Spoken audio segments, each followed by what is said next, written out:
As-tu déjà tendu la main, sans jamais imaginer que ce simple geste pourrait transformer toute ta vie? As-tu déjà donné, même quand tu n'avais presque rien, juste parce que ton cœur refusait de détourner le regard? Mawa pensait simplement nourrir un homme oublié de tous. Un vieil homme silencieux, abîmé, que personne ne voyait plus. Mais elle ne savait pas qu'en tendant ce bol de riz, c'était à son propre destin qu'elle ouvrait la main. Cette histoire ne parle pas seulement de pauvreté ou de richesse. Elle parle de trahison féminine invisible, de renaissance intérieure après la douleur. Mais surtout, elle parle de la résilience féminine, de ses secrets de la guérison émotionnelle, de ce pouvoir caché que seule possède la femme brisée, celui de transformer sa douleur en lumière. Ce récit va réveiller quelque chose en toi. Tu découvriras que la générosité sincère est toujours récompensée, même quand on n'y croit plus. Que l'humilité est souvent le premier pas vers une transformation profonde. Que parfois, c'est en aidant un inconnu qu'on se sauve soi-même. Et qu'aucune trahison, aucune humiliation ne peut empêcher le pouvoir du pardon ni la force spirituelle d'une femme de renaître. Beaucoup écoutent nos récits, sans encore faire partie du cercle. Abonne-toi maintenant. Active la cloche. Et reste jusqu'à la fin, car ce que Mawa a vécu pourrait bien être ce que tu traverses en silence aujourd'hui. Il y a des existences qui semblent modestes en apparence, mais qui abritent en silence des trésors d'humanité et de résilience. Mawa, cette jeune femme de 23 ans, vivait à Abidjan, dans l'un de ces quartiers populaires, où la vie s'organise au rythme des marchés, des rires étouffés et des rêves que l'on cache pour ne pas trop espérer. Chaque matin, elle ouvrait sa petite échoppe en bois, simple abri contre les intempéries, où elle vendait des plats chauds, préparés avec soin, comme un hommage discret à sa mère disparue. Sous le soleil brûlant ou sous la pluie lourde des saisons humides, Mawa restait là, toujours droite, toujours souriante, offrant à ses clients non seulement des repas, mais aussi un peu de chaleur humaine. Car elle savait que, dans un monde souvent indifférent à la douleur des autres, il n'y a pas de plus grand acte que celui d'accueillir avec douceur. Et puis, il y avait lui, celui que tous appelaient affectueusement « vieux yaourt », un homme que la vie semblait avoir abandonné au bord du chemin, confiné à son fauteuil roulant abîmé, silencieux et discret. Chaque jour, il s'installait devant l'échoppe de Mawa, non pas pour quémander, mais simplement pour être là, comme une présence muette que le quartier avait fini par ignorer, sauf elle. Mawa, elle, ne l'ignorait jamais. Chaque midi, sans un mot, elle lui apportait un bol de riz, un morceau de poisson, un peu de sauce pimentée, selon ce qu'elle avait cuisiné ce jour-là. Il levait alors les yeux vers elle, esquissait un sourire édenté et hochait doucement la tête en guise de remerciement. Aucun échange, aucun contrat, juste ce rituel silencieux, quotidien, qui devenait, sans qu'il ne s'en rende compte, un lien indéfectible. Beaucoup dans le quartier interrogeaient Mawa sur cette habitude. Pourquoi lui donnes-tu à manger? Il ne te rapporte rien. Et elle répondait toujours, simplement, sans chercher à convaincre. Parce que si j'étais à sa place, j'aimerais qu'on me voie, qu'on me nourrisse. Cette phrase, prononcée sans emphase, contenait pourtant toute la sagesse d'une âme généreuse. Elle ne cherchait ni reconnaissance, ni récompense. Pour elle, aider était une évidence, un élan naturel, une manière d'être fidèle à cette part d'elle-même qu'aucune pauvreté matérielle n'avait jamais pu entamer. Sa capacité à aimer, même sans retour. Et ainsi, jour après jour, sous les regards parfois moqueurs, parfois admiratifs, Mawa continuait à nourrir vieux yaourt, sans imaginer une seule seconde que derrière ce fauteuil roulant délabré se cachait une histoire bien plus grande, bien plus incroyable que tout ce qu'elle aurait pu imaginer. Car ce que Mawa ne savait pas encore, c'est que sa générosité silencieuse était observée, notée, mémorisée, et qu'un jour, cette bonté, qu'elle offrait si naturellement, reviendrait vers elle, non pas comme un simple merci, mais comme une bénédiction bouleversante, capable de transformer toute sa vie. Mais pour l'instant, elle ne savait rien. Elle continuait, simplement, à être cette femme au cœur immense, ignorant que chaque bol offert était, en réalité, une graine semée dans le jardin secret de son propre destin. Il y a des cœurs qui donnent, même lorsqu'ils sont vides, parce que le don n'est pas une question de possession, mais d'essence. Mawa appartenait à cette lignée rare de femmes, dont la bonté ne dépend pas de ce qu'elles ont, mais de ce qu'elles sont. Chaque jour, malgré les maigres recettes de son échoppe, malgré les dettes qu'elle accumulait parfois auprès de ses fournisseurs, elle trouvait toujours de quoi préparer un repas pour Vieux Yaourt. Parfois, il ne restait qu'une petite assiette de riz, à peine suffisante pour elle. Mais elle la lui apportait quand même, sans hésitation, sans calcul. « Je mangerai demain », se disait-elle en haussant les épaules, avec cette philosophie simple mais puissante des âmes qui savent que le bonheur ne se mesure pas à la quantité, mais à la qualité des gestes que l'on pose. Autour d'elle, certains la regardaient avec incompréhension, parfois même avec moquerie. « Mawa, tu es trop gentille. Tu devrais penser à toi. » Mais elle souriait, baissant les yeux, ne répondant que par ce silence doux des gens qui n'ont pas besoin de se justifier pour faire ce qu'ils estiment juste. Car au fond, Mawa savait une chose que beaucoup avaient oubliée. La vie est un miroir.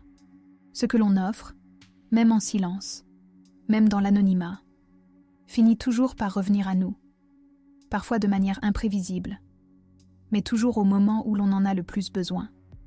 Chaque fois qu'elle déposait une assiette devant Vieux Yaourt, elle ressentait en elle une paix profonde, comme si ce geste, pourtant insignifiant pour beaucoup, la reliait à quelque chose de plus grand qu'elle. Comme si, au-delà de la nourriture, elle offrait à cet homme ce que la société lui refusait, une reconnaissance, une dignité, une présence. Et peut-être était-ce cela, au fond, le vrai cadeau qu'elle lui faisait. Non pas seulement un repas, mais la preuve qu'il existait encore, qu'il n'était pas complètement effacé du monde. Et cette reconnaissance silencieuse, échangée à travers un simple regard, valait pour elle plus que toutes les pièces qu'elle aurait pu lui donner. Il y eut des jours où, elle-même, manquait d'énergie, de foi, de ressources. Des jours où elle aurait voulu tout laisser tomber, fermer son échoppe, fuir loin de cette précarité étouffante. Mais à chaque fois, en voyant Vieux Yaourt arriver, en entendant le grincement de son fauteuil sur les pavés, elle retrouvait en elle la force de continuer. Elle se disait alors « Tant que je peux encore donner, c'est que je suis en vie. » Et cette simple pensée suffisait à lui redonner le sourire, à rallumer la flamme vacillante de son courage. Elle ne cherchait ni à être remarquée, ni à être applaudie. Elle donnait, tout simplement. Et dans cette simplicité, dans cette absence totale d'attente, résidait peut-être la plus grande puissance de son geste. Ce qu'elle ignorait, c'est qu'à force d'offrir ainsi, sans calcul, sans retour, elle était en train d'écrire, sans le savoir, la plus belle page de son histoire. Une page que le destin s'apprêtait, bientôt, à lui lire à voix haute, sous une forme qu'elle n'aurait jamais pu imaginer. Il y a des absences qui font plus de bruit que toutes les présences. Ce matin-là, quand Mawa ouvrit son échoppe comme à l'habitude, préparant les premiers bols de riz avec cette rigueur tranquille qui la caractérisait, elle jeta instinctivement un regard vers le coin où, chaque jour, Vieux Yaourt s'installait. Mais le fauteuil était vide, et le silence pesait. Au début, elle n'y prêta pas vraiment attention. Peut-être qu'il avait eu un contretemps, peut-être qu'il arriverait plus tard, comme cela lui était déjà arrivé par le passé. Mais au fil des heures, alors que les clients défilaient, que les bols s'empilaient, cette absence devint une présence en creux, une inquiétude insidieuse qui s'immisça dans son esprit. Le lendemain, même scène. Le fauteuil restait vide, aucun bruit de roue grinçante, aucun sourire édenté. Juste ce vide, et le cliquetis habituel des cuillères dans les assiettes qui semblait, soudain, résonner plus fort, plus froidement qu'à l'accoutumée. Mawa interrogea les voisins, les passants. « Vous avez vu Vieux Yaourt ?» Mais personne ne savait. Personne n'avait fait attention.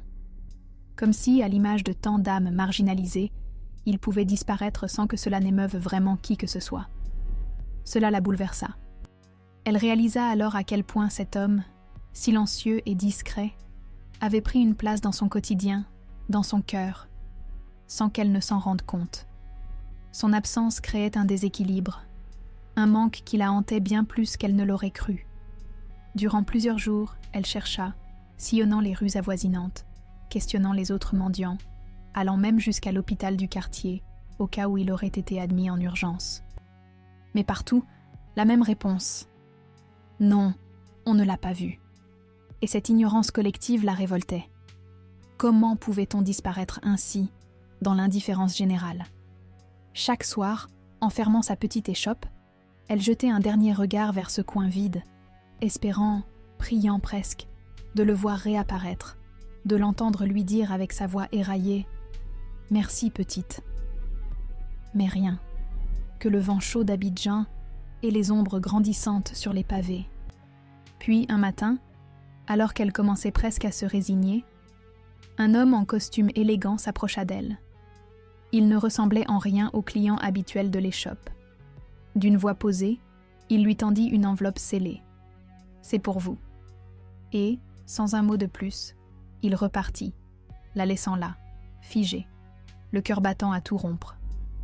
Elle ouvrit l'enveloppe avec des mains tremblantes. À l'intérieur, une carte sobre, avec une seule indication.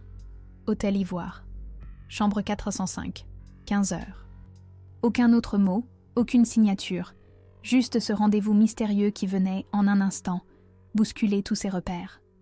Ce qu'elle ignorait encore, en refermant cette enveloppe, c'est qu'elle venait de franchir, sans le savoir, le seuil d'une nouvelle vie.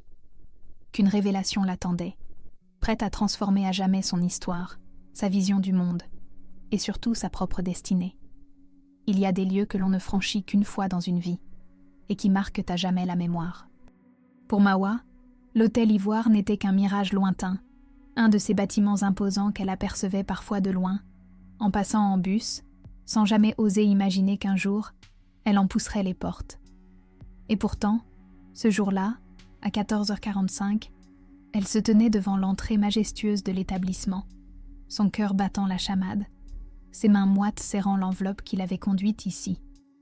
Elle portait sa plus belle robe, simple mais soignée, et avait attaché ses cheveux en un chignon discret, comme pour se donner une contenance. Le portier lui adressa un sourire poli en lui ouvrant la porte, sans poser de questions. Elle entra dans le hall immense, marbré, baigné d'une lumière dorée, où le murmure feutré des conversations se mêlait au tintement discret des couverts d'argent. Jamais elle ne s'était sentie aussi déplacée. Et pourtant, étrangement, une force l'y poussait. Un homme en costume s'approcha d'elle. « Mademoiselle Mawa ?» Elle hocha la tête, incapable de prononcer un mot. Il lui fit signe de le suivre. Ils empruntèrent l'ascenseur, montant lentement vers les étages supérieurs. Le silence entre eux était pesant. Mais Mawa sentait que ce qu'elle allait découvrir dépasserait tout ce qu'elle pouvait imaginer. Arrivés au 5e étage, il l'accompagna jusqu'à la porte 405. « Vous pouvez entrer », dit-il simplement avant de s'éloigner. Mawa inspira profondément, ferma brièvement les yeux pour se donner du courage, puis poussa la porte. La pièce était vaste, décorée avec goût, mais ce qui la frappa immédiatement fut la silhouette assise près de la fenêtre, face à elle. Un fauteuil roulant, mais flambant neuf. Et dans ce fauteuil, l'homme qu'elle croyait avoir perdu, vieux yaourt, ou plutôt celui qu'elle avait toujours connu sous ce nom. Mais ce qu'elle vit alors la laissa sans voix. Finis les vêtements en lambeaux, le visage creusé, les traits fatigués. Devant elle se tenait un homme élégant, vêtu d'un costume sur mesure, les cheveux coiffés avec soin, le regard vif et serein.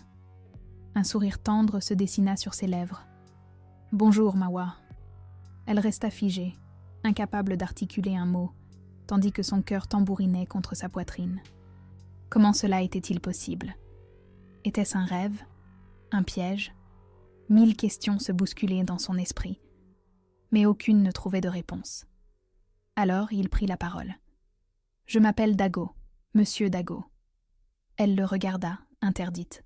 « Je crois que j'ai beaucoup à vous expliquer. » Ajouta-t-il en lui désignant une chaise, l'invitant à s'asseoir face à lui, avec cette douceur tranquille de ceux qui savent que leur vérité va bouleverser à jamais l'existence de celui qui l'entendra.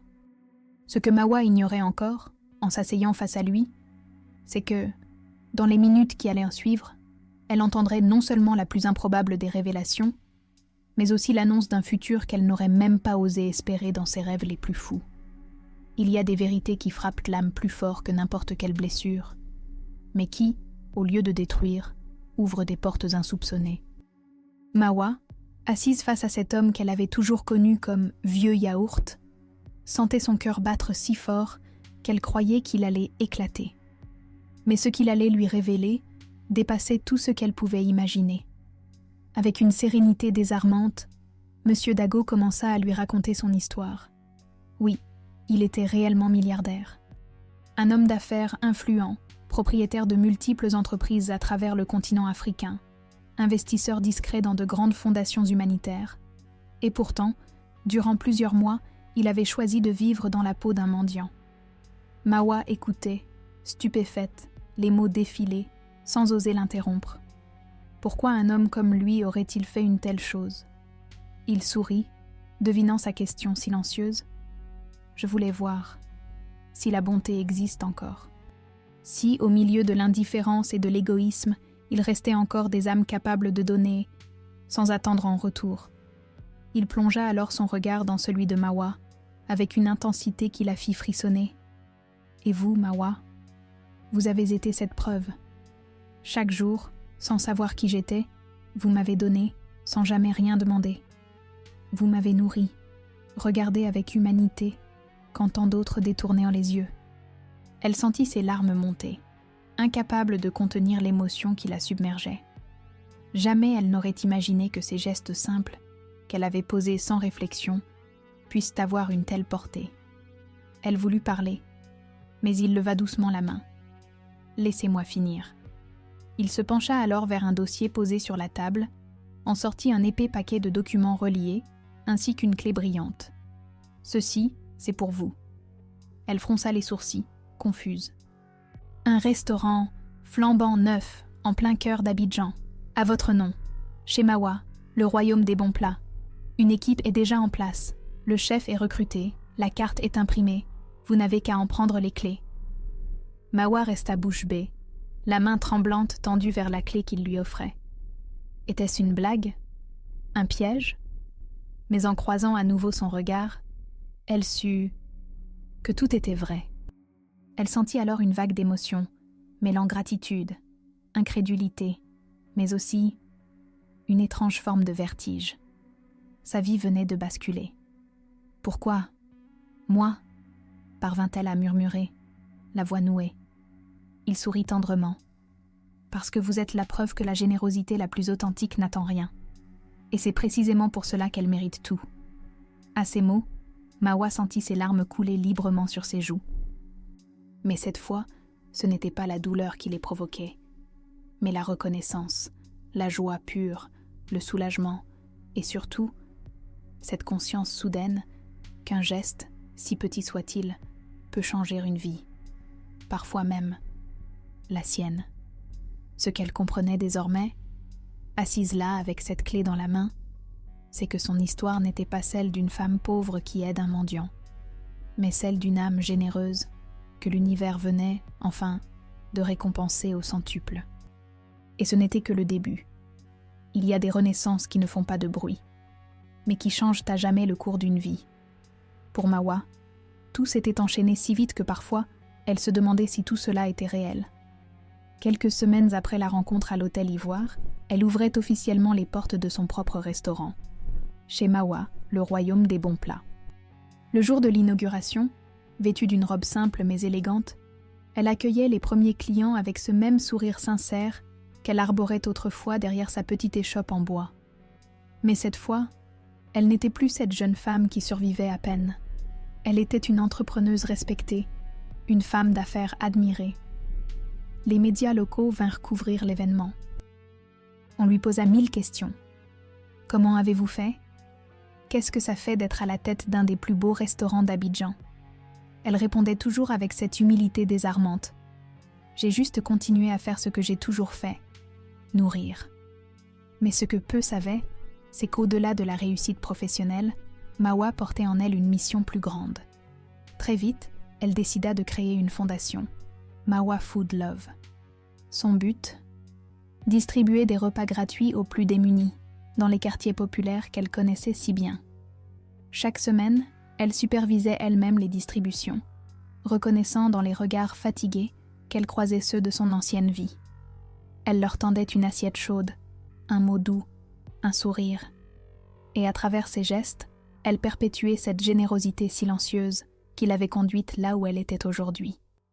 Son restaurant, quant à lui, devint rapidement un lieu incontournable d'Abidjan. On y venait non seulement pour la qualité des plats, inspirés de la cuisine ivoirienne traditionnelle qu'elle sublimait avec élégance, mais aussi pour ce supplément d'âme qu'on sentait dans chaque assiette, dans chaque détail. Beaucoup de ses anciens voisins vinrent la féliciter, parfois même ceux qui, autrefois, la critiquaient pour perdre son temps à nourrir les mendiants. Elle les accueillait toujours avec bienveillance, sans rancune, consciente que chacun agit selon ses blessures et que l'essentiel est de rester fidèle à soi-même. Elle n'oublia jamais non plus celui qui, sans le savoir, avait tout déclenché, Monsieur Dago. À l'entrée du restaurant trônait une plaque discrète. À celui qui a cru en ma bonté. Un hommage silencieux, mais éternel, à cet homme qui lui avait montré que les plus grands trésors se cachent souvent derrière les apparences les plus simples. Et parfois, le soir, lorsqu'elle fermait le restaurant, elle s'asseyait seule à une table, un thé à la main, et repensait à cette petite échoppe en bois, à ces bols qu'elle offrait sans savoir. Et elle souriait, avec cette gratitude profonde de ceux qui savent que le bonheur ne se cherche pas. Il se sème, un geste à la fois. Ce qu'elle comprenait désormais, c'est que sa vie n'était plus seulement celle d'une femme sortie de la pauvreté, mais celle d'une femme qui avait su transformer la douleur en don, l'humilité en force et la générosité en mission. Et cela valait plus que toutes les fortunes du monde. Il y a des histoires qu'on vit et d'autres qu'on incarne sans le savoir. Celle de Mawa appartenait à la seconde catégorie. Pendant longtemps, elle avait simplement suivi son cœur, sans arrière-pensée, sans stratégie.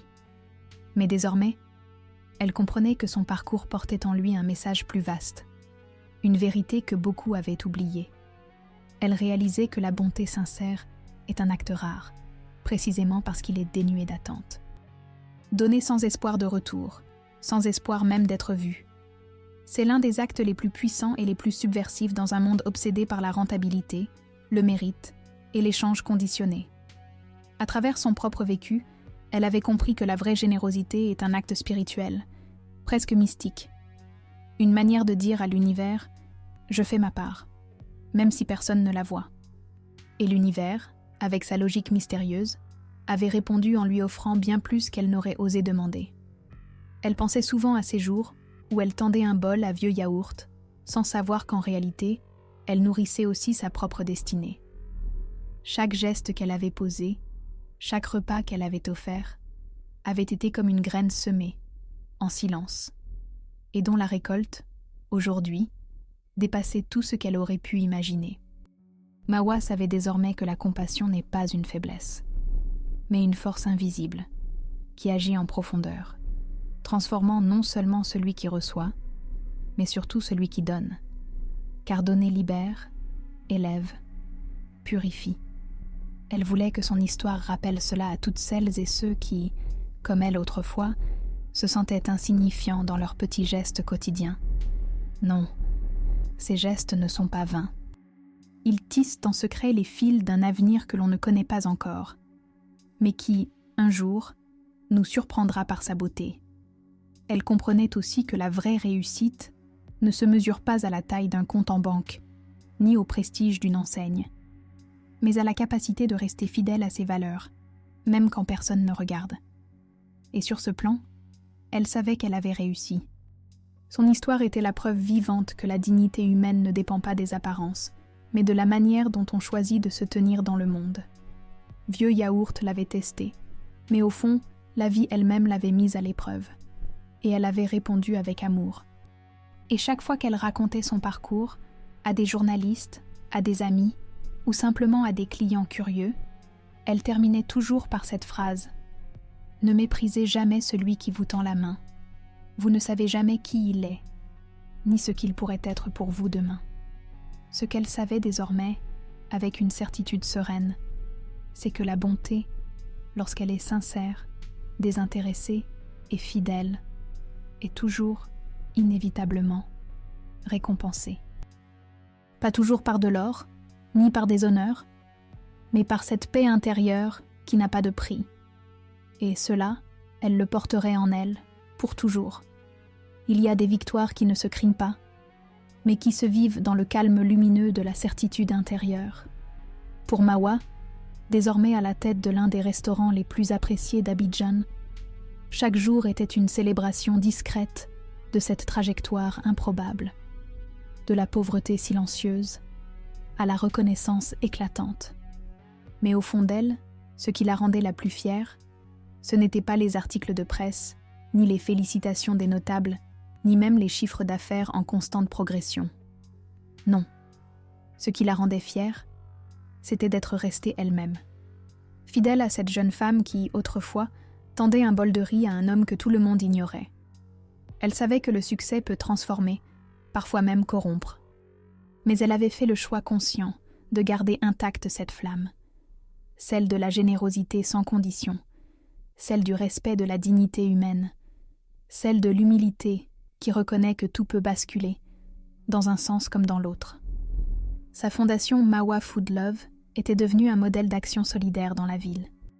Chaque semaine, elle participait elle-même aux distributions de repas, partageant un mot, un sourire, un geste avec ceux qu'elle appelait tendrement « mes frères et sœurs de cœur ».